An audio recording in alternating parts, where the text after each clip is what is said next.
Selamat pagi saudara yang dikasihi Tuhan.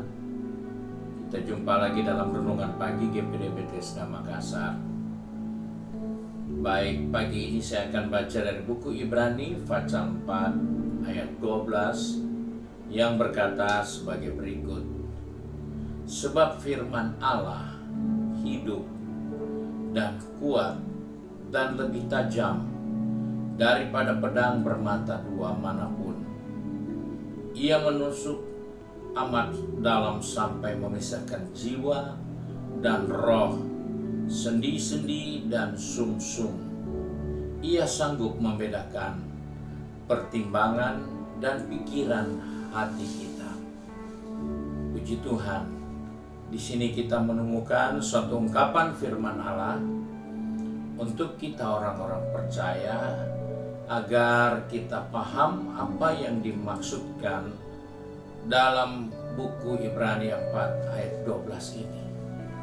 Bahwa firman Allah itu hidup dan kuat, dia lebih tajam dari pedang bermata dua manapun. Ini adalah satu ungkapan yang perlu kita pahami, bahwa hal ini mengingatkan kepada kita tidak dapat lepas dari perhatian Tuhan. Allah begitu mengerti keberadaan kita. Allah tahu apa yang sedang kita kerjakan dan akan kita kerjakan. Sebab itu hal ini menunjukkan kepada kita tidak lepas dari perhatian Tuhan. Bahwa segala tindakan kita, baik itu ketulusan, baik itu kejujuran, bahkan juga untuk hal yang tidak jujur, untuk kemunafikan, untuk ketidakpercayaan kita kepada firman Tuhan, itu pun terdeteksi. Karena itu dikatakan firman itu hidup dan kuat, lebih tajam dari pedang bermata dua. Dia tidak dapat sendiri membedakan pertimbangan dan pikiran hati kita sendiri. Sebab itu kebenaran ini mengingatkan kepada kita bahwa Tuhan memiliki kemampuan menyelidiki segala sesuatu, bahkan pikiran, maksud hati, bahkan angan-angan kita, serta semua kebaikan kita, ketulusan kita, itu tidak lepas dari pengamatan Tuhan. Sebab itu banyak orang berpikir bahwa firman Tuhan itu seringkali mengancam. Bukan. Itulah nasihat. Itulah saatnya dia masuk, menusuk sampai dalam, sehingga kita merasa tidak nyaman. Kita merasa tidak bisa berbuat apa-apa, seperti kita ditelanjangi. Apa maksud Tuhan? Yaitu mengingatkan kepada kita bahwa firman itu adalah kekuatan Allah. Dan ketika dia dilepaskan, dia tidak pernah kembali dengan sia-sia. Dan disitulah mengingatkan kepada kita bahwa ketika Tuhan berjanji, maka janji itu tidak akan pernah bisa dibatalkan. Dan ketika Tuhan mengancam, maka ancaman itu bukan berarti tidak bisa jadi. Ketika semua itu disampaikan, maka kita harus menyadari bahwa itulah kekuatan Allah yang diberikan kepada kita agar kita tidak binasa di dalam kesalahan kita, di dalam ketidakmurnian kita, di dalam kemunafikan kita, di dalam sikap kita.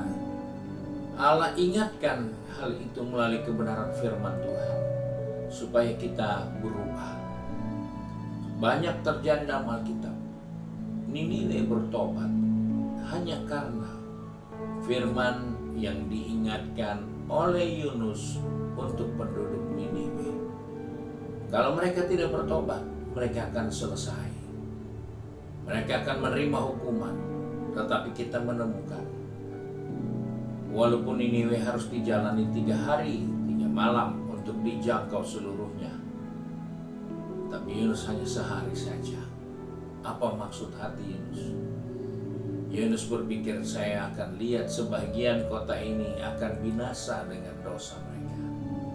Tetapi Tuhan ingin orang-orang itu bertobat. Walaupun itu hanya 1 hari perjalanan yang dibuat oleh Yunus, Tuhan tahu hati Yunus. Sebab itu ketika Tuhan tidak menghukum Niniwe, Yunus keberatan. Kenapa Tuhan tidak hukum? Karena Tuhan tahu hati orang Niniwe. Tuhan juga tahu hati Yunus. Niniwe bertobat, Yunus kecewa.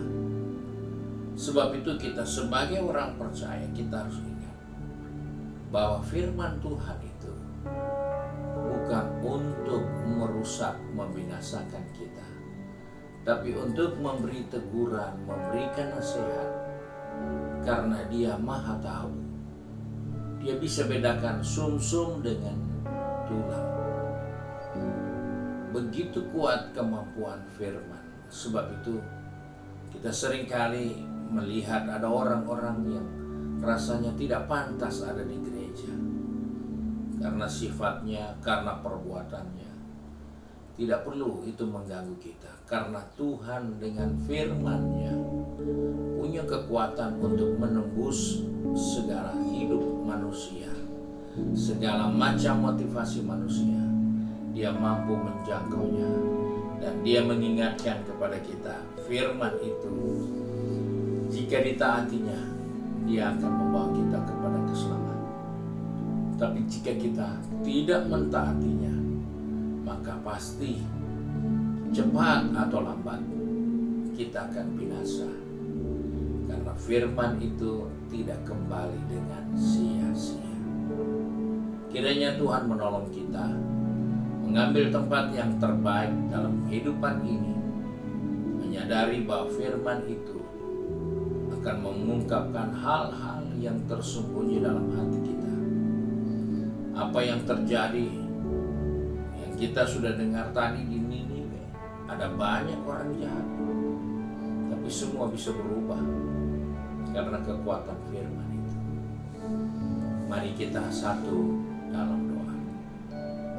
Kami datang kepadamu Bapa pagi hari ini dengan mengucap syukur bahwa kami tidak dapat menyembunyikan diri kami dengan tindak tanduk, dengan perkataan, dengan pikiran kami yang baik. Karena Engkau mengetahui jauh lebih dalam dari apa yang kami sedang perbuat, apa yang sedang kami pikirkan, apa yang sedang kami rencanakan. Sebab itu Tuhan, tolong kami, pegang tangan kami, atur langkah kaki kami, supaya kami dapat menghargai kebenaran firman Tuhan yang datang atas kehidupan kami. Itu bukan untuk mengancam kami, tapi itu untuk membawa kami kepada kehidupan yang lebih murni, lebih bersih di hadapan-Mu Bapa. Sebab itu Engkau tolong anak-anak-Mu yang sudah pergi bekerja, berbisnis, studi, maupun yang sedang bekerja di rumah masing-masing. Ingatkan kami Tuhan, supaya kami tetap boleh terbuka untuk kebenaran firman Tuhan. Karena kami percaya firman-Mu tidak akan kembali kepadamu dengan sia-sia. Firman-Mu akan melakukan apa yang Engkau perintahkan. Sebab itu biarlah firman-Mu menuntun kami kepada kehidupan yang kekal. Terima kasih Bapa untuk berkat-Mu hari ini, baik itu berkat jasmani terlebih berkat rohani. Nama Tuhan dipermuliakan atas kehidupan ini. Sebab itu kami peraskan doa sembahyang ini di dalam nama Tuhan Yesus Kristus. Haleluya. Amin. Puji Tuhan. Tuhan Yesus memberkati kita dan selamat pagi.